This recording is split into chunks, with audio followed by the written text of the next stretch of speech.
Dans le but de faire connaître aux patrons des médias et journalistes les réalisations du chef de l'État à Ouidah sur le plan touristique, le Dr John Akintola, DP de l'Indépendant, a organisé une séance de visite des sites touristiques dont le fort portugais de Ouidah, aujourd'hui rebaptisé Musée international des mémoires de l'esclavage de Ouidah. C'est l'un des lieux les plus emblématiques de la ville.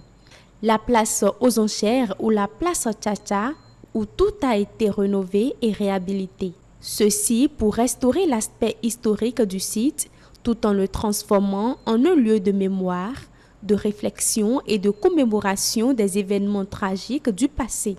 La place Marot, une place qui autrefois végétait dans l'ornière dans le premier arrondissement de Ouidah, totalement réhabilité.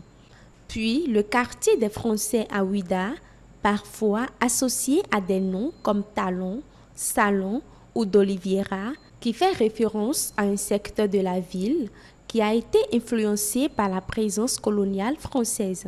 Aujourd'hui, ce quartier représente un héritage colonial qui est à la fois un sujet de réflexion et de mémoire historique. Et enfin, la route au carrefour reliant Gbenan, Pomancé, Tokpa et Domé avec un contournement à Alada qui est aujourd'hui une voie bitumée et qui facilite le transport des produits agricoles des zones rurales vers les villes comme Cotonou. J'ai initié cette descente pour permettre aux patrons des médias, aux patrons de presse de venir constater eux-mêmes l'investissement, tout ce qui se fait à Ouidah. Et on a fait le tour des sites. Et ça a permis aux confrères, aux amis de voir comment ce qui se fait est rationalisé, pensé, structuré. Ce n'est pas de l'improvisation. Ce qui se fait, c'est extraordinaire. Une initiative appréciée par Evelyne Kenom, DP Kenikini. Je pense que le docteur John Akintola a été très bien inspiré et le fait pour lui de nous avoir fait visiter certains lieux historiques de Ouidah, nous avons commencé par le fort portugais qu'on appelle aujourd'hui musée d'histoire de Ouidah. Nous avons été sur la grande voie de Pomancé. Il fut un moment où pour quitter Gbenan et aller à Pomancé, il fallait faire 2 heures de temps.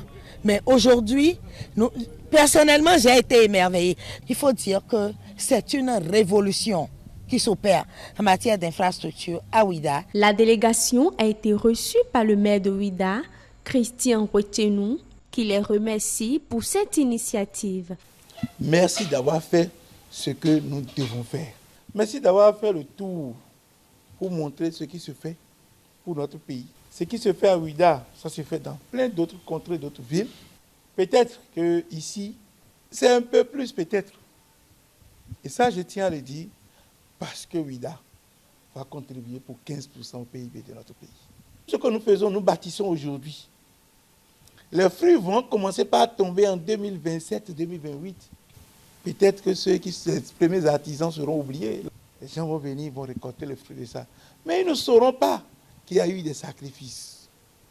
Et c'est nous, intellectuels, nous, journalistes, nous qui avons la chance d'être instruits, qui devons comprendre ces initiatives et l'expliquer à nos frères et sœurs pour dire qu'il n'y a pas de nation développée sans les sacrifices d'une génération au moins. La dernière descente des professionnels des médias était au Palais Royal de Kpassé et autres, où des échanges avec les dignitaires de chaque palais étaient au menu.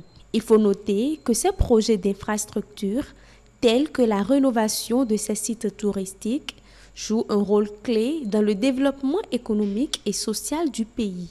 Ils contribuent à préserver l'histoire, faciliter les échanges commerciaux et renforcer la sécurité et la mobilité.